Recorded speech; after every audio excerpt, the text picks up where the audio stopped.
Hi guys! Hi guys! For today's video, welcome to my vlog. So yun guys, first ang papa-skim coat na bahay. Saka ko lang rin yung bahay namin. Yung buong natapos na kapon na naturasyon ng mula. Pero medyo ngayon, ayan, first coat na lang ito. So, bukas pa malalagyan ng second coating kasi pinatuyo pa. Nilagyan muna lahat. Ayan.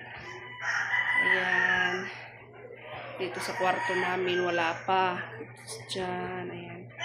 Diyan na lang. Tapos, papunta doon. Ayan. Papunta doon.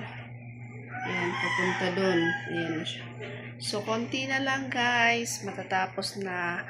Tapos, katapos ng skim coat nito, pag magkaroon na ulit kami ng budget, papipinturahan na namin siya ng color na gusto namin.